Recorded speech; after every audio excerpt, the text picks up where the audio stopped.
My name is Marina Holt, 46, senior analyst at a Chicago tech firm where good ideas rarely belong to the people who make them. I built this deal from nothing months of research, client calls, sleepless nights, and now I was watching my manager claim every piece of it. "Pack up," he'd said before the meeting, his grin tight and cruel. "This is my deal." Now he stood at the head of the investor table, voice booming with fake confidence. "Our team developed a new retention model projected to lift engagement by 17%, he declared, using my exact phrasing. I sat 2 chairs away, heart steady but cold. He was quoting me line for line. Every data point, every story, every insight that cost me nights away from my own life. Across the table, my assistant Evan waited, hands folded, laptop closed. He looked calm, too calm. His eyes met mine for a second, and I knew he was ready. Dale kept talking, pacing in front of the projector like he was giving a TED Talk no one had asked for. "This is the kind of innovation that puts us ahead," he said, laughing too loudly at his own words. He had no idea what was coming. The lead investor, Richard Hathaway, leaned back, unimpressed. The tension in the room thickened.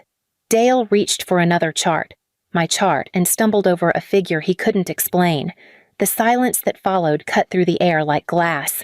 I stood slowly, my chair scraped the floor, sharp and deliberate. "Thank you, Dale," I said. My voice didn't shake. It didn't need to. That was thorough. He smirked, assuming surrender. Then I turned to Evan. "The floor is yours." He opened his laptop, the glow washing over his face. The investors leaned forward. Evan spoke softly, but his words hit like thunder. "Dad," he said. Eyes on Hathaway. "This is the project she made." Everything stopped. Dale's smile collapsed. No one moved. The projector's hum was the only sound left in the world. And in that instant, every lie he'd told began to crumble under the weight of the truth I no longer had to say. 24 hours earlier, my USB drive disappeared. It was past midnight when I shut off the last spreadsheet. The Chicago skyline flickered outside the window. Cold light scattered over the river. My eyes burned. But the slide deck was finally done. 200 pages of numbers, forecasts, and patterns that had taken 6 months to piece together. Evan was still at his desk, headphones around his neck. "You should go home," I told him. He grinned faintly. "You've said that every night this week." I copied the final version to my company USB and labeled it Client Retention Strategy Final Holt. The little blue light blinked like a pulse. "You really think they'll go for it?" he asked. "They will," I said, closing my laptop. "If they actually see it." We left together. The hallways were quiet, only the hum of the cleaning crew and the distant elevator bell. I slid the USB into my bag, zipped it shut, and tried not to think about Dale Rowan's voice promising, "We'll review everything Monday morning." When I arrived the next day, my monitor was still on. That detail stopped me cold. My drawer where I'd left the USB was empty. "Morning," Dale said, striding past my cubicle with a coffee cup and the confidence of someone who'd never stayed late a day in his life. "Big meeting tomorrow with the investors. I'll handle the presentation." I stood. "Excuse me." He smiled, friendly in the way predators are before they bite. "Leadership wants a unified voice. You know how investors hate mixed messaging. I'll present your data." "My deck," I said. "Our deck," he corrected. "We're all one team." Evan appeared behind me, silent, eyes narrowing just slightly. Dale clapped him on the shoulder as if sealing the theft. "Learn from her. Kid, she builds the groundwork. I make it shine." When he walked away, Evan whispered, "He didn't even open the shared drive. He doesn't know half those numbers." I looked at my empty drawer again, the indentation where the USB had rested.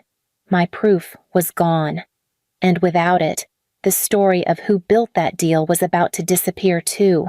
Evan found me still staring at the empty drawer, knuckles white on the handle. He didn't speak right away, just watched me with that unreadable calm of his. I checked the shared drive. He finally said, "The latest autosave is from 2 nights ago. We can rebuild it if we start now." I turned to him. "You'd stay." He nodded. "I was planning to. I didn't know what to make of him fresh from Northwestern, clean shirt, polite to a fault. The kind of intern who said ma'am even when I told him not to. He had talent, but there was something guarded about him, like he'd learned too early not to show his full hand. We sat side by side in the dim light of the office, my screen filled with ghost files, fragments of charts and notes buried in autosave folders. He typed fast, searching through sync histories. "Here," he said quietly, pulling up a half-finished slide. "Customer churn ratio. You built the formula into the notes." I leaned closer. "That's mine. Keep it." We worked in silence except for the sound of keyboards and old ventilation rattling in the ceiling. Around midnight, he spoke again. "You know," he said carefully, "if someone took that USB, there's still metadata. We can trace which version he used. It's all time-stamped."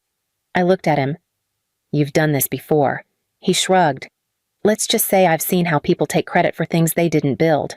I almost smiled, though my throat felt tight. He was young, but not naive. He moved with precision, aligning margins, double-checking formulas, building something cleaner than what I'd lost. When the final slide loaded, he pushed his chair back. "It's better than before." I saved the file to my desktop and stared at the glowing screen. His reflection sat beside mine, steady-eyed, patient, determined. "Thank you," I said. He gathered his things. "We're not done yet. He'll use your version tomorrow. Let's make sure he chokes on it." I laughed once, quiet but real. For the first time that week, I didn't feel alone. By Monday morning, my inbox was already a graveyard of weekend emails. I arrived early, hoping for quiet, but Dale was there before me, suit pressed, grin polished, a brand new USB in his hand. "Morning, Marina," he said, chipper in a way that made my skin crawl. "Big day. Investors decided to move the meeting up. They want clarity on projections, and I'll be presenting." I stopped at my desk. "You'll be presenting?" He nodded like it was settled law.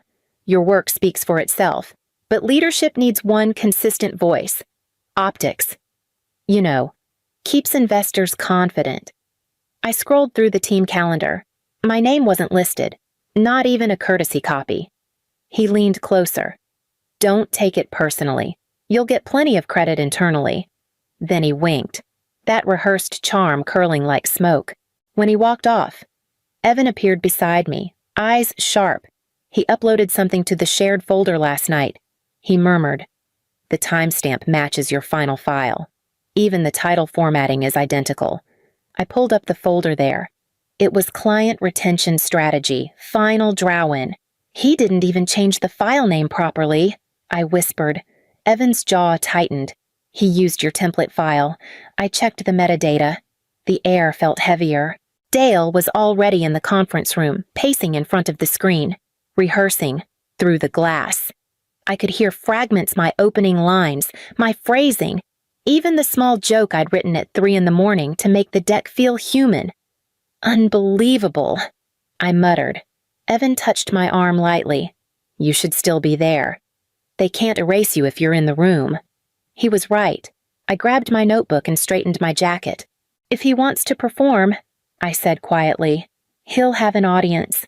Evan nodded once. "Then I'll sit beside you." As I walked toward the boardroom, the door closed behind us with a soft click, the kind that sounded more like a lock than an invitation. The boardroom smelled like new carpet and coffee gone stale. Dale stood at the head of the table, sleeves rolled, voice warm, hands slicing the air like he was conducting an orchestra that only played applause. "Our team," he began, smiling at the 6 investors in dark suits, "has redefined user engagement. What we've built is not just a system, it's a movement." I sat 3 seats down, silent. My notes stayed closed. Every slide behind him was mine. Every sentence he spoke, I'd written. Evan sat near the corner, his expression neutral, a faint muscle ticking in his jaw. His laptop stayed shut, though I knew what waited inside it, the real version. Dale clicked to the next slide.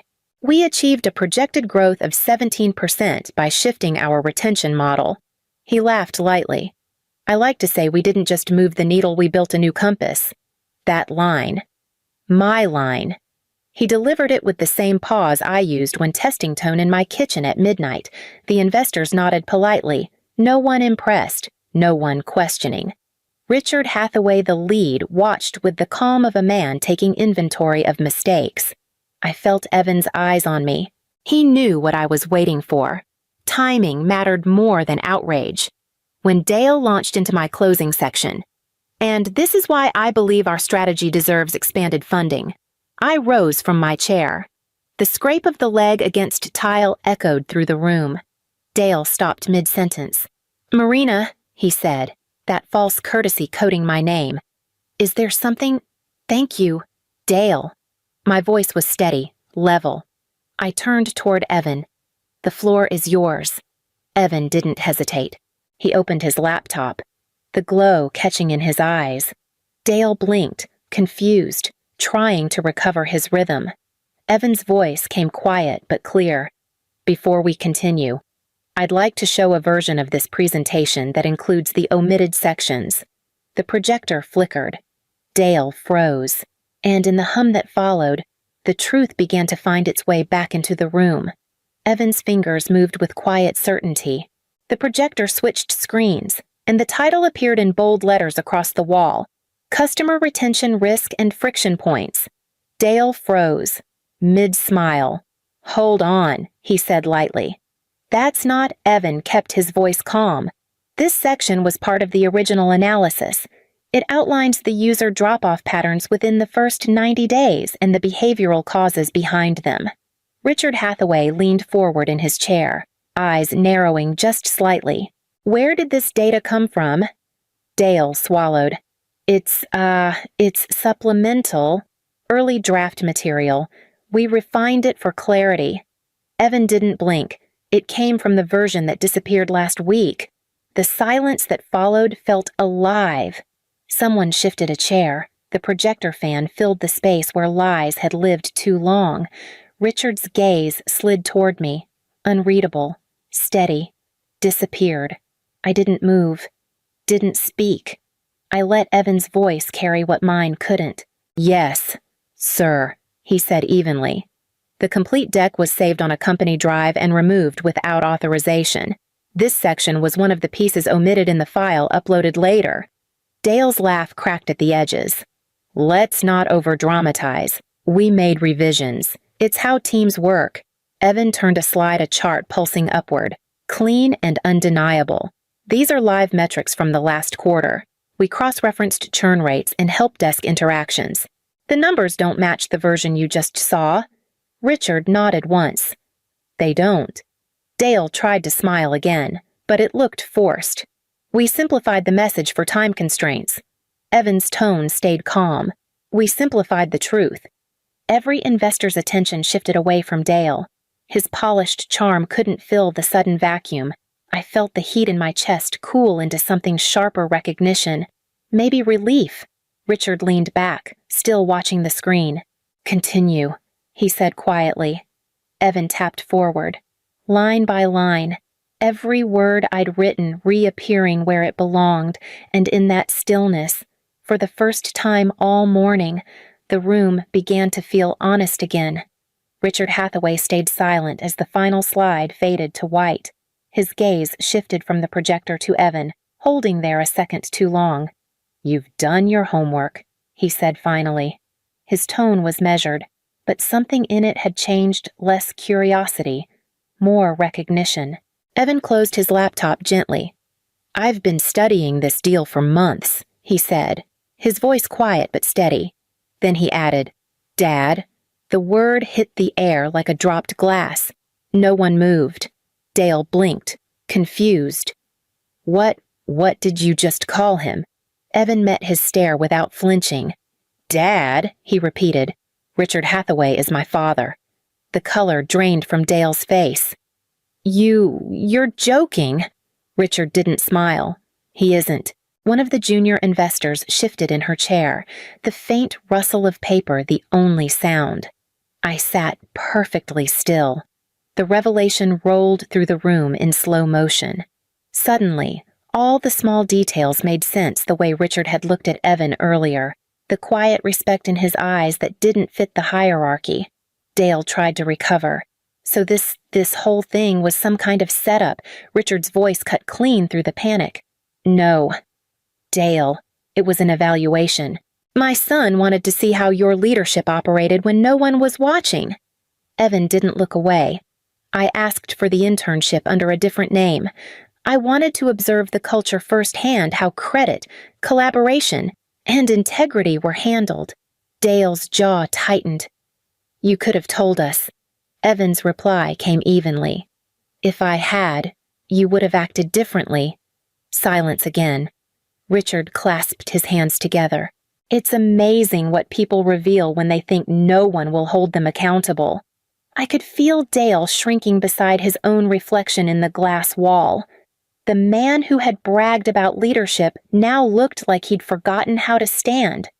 Richard turned to me last. His eyes were calm, but his words carried weight.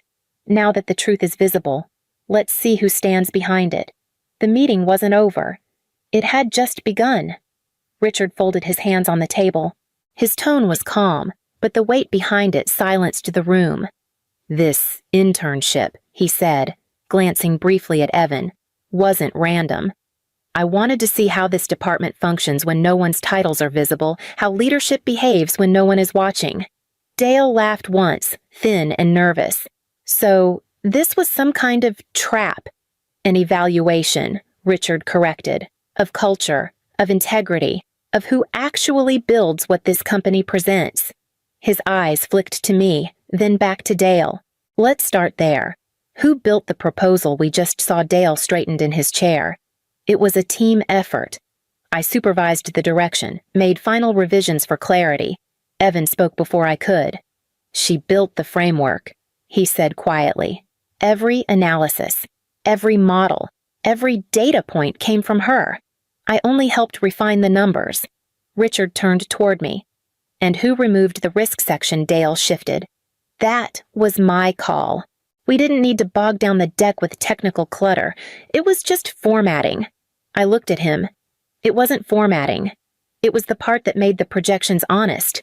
Dale's smile faltered. You're exaggerating. I kept my tone even. I wasn't even invited to this meeting. Dale, my name wasn't on the calendar. The words landed hard. One of the investors inhaled sharply. Richard's expression didn't change. You excluded her from a presentation built on her own work. It was a misunderstanding, Dale said quickly, scheduling nothing more.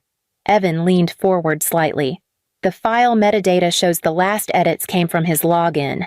Saturday night at 1:43 a.m. Richard nodded once. I appreciate the clarity. Dale opened his mouth, but no sound came out. The silence pressed in, heavy and final. Richard turned back to me. You stayed quiet until it mattered most, he said softly. That's rare. I met his gaze, steady, around us. No one dared move. The hum of the projector was the only sound left steady, relentless, like truth refusing to turn off. The room had shifted from tension to something quiet or control. Richard gave a brief nod to the HR representative who had been sitting near the back, unnoticed until now. She stood, tablet in hand. We reviewed the access logs during this meeting, she said. The system shows a file transfer from Marina Holt's USB drive at 1:43 a.m. Saturday. Every eye turned to Dale. Her voice stayed even. The user ID initiating the copy was registered under Dale Rowan's credentials. Dale blinked hard. That's impossible. I wasn't there, must be a system glitch. Richard didn't raise his voice. Stop. The single word froze him mid-breath. You had a chance to own the mistake. Instead, you lied. Dale opened his mouth again, but nothing came out. Richard looked toward me.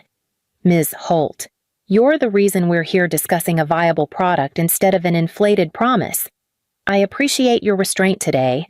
I kept my hands folded, my voice steady. I only wanted the work seen for what it was. He nodded once. It will be effective immediately. Dale is suspended pending an ethics review. The HR representative typed quietly. The sound of each keystroke felt like a nail sealing something shut. Dale's face drained. You can't just Richard cut in again. Calm but unflinching. I can. And I will. He paused, turning back to me. Ms. Holt, I'd like you to assume leadership of this division as Director of Product Strategy. You'll report directly to me. I didn't smile. My throat tightened, but not from surprise. It was something closer to release. Understood, I said. Evan gave a small nod from across the table. Dale sat motionless, staring at the blank projector screen that had once carried my work under his name. Richard rose first, gathering his notes. Integrity has weight, he said. Eventually, it tips the room. As the investors filed out, I let out a breath I hadn't realized I'd been holding. For the first time, the silence around me didn't feel like erasure. It felt like recognition. The meeting dissolved one conversation at a time, but no one really spoke. Chairs scraped, papers shuffled, the kind of noise people make when they're too polite to admit they're shaken. Dale stayed in his seat, pale and motionless, staring at nothing. A few of the junior analysts hovered near the doorway, whispering his name like it might still mean something. I stood, gathering my notebook and pen. My hands didn't tremble this time. The air in the hallway felt different, lighter, like the walls themselves had exhaled. 2 executives passed me on their way out.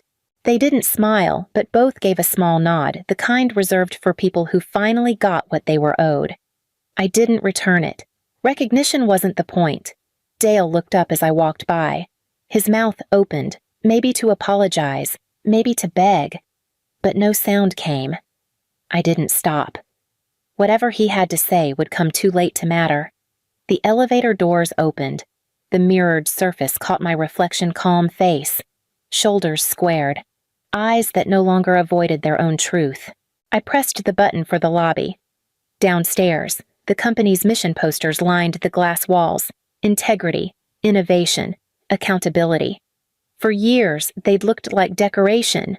Now, they looked like proof someone had finally read them. Evan waited near reception, coffee cup in hand.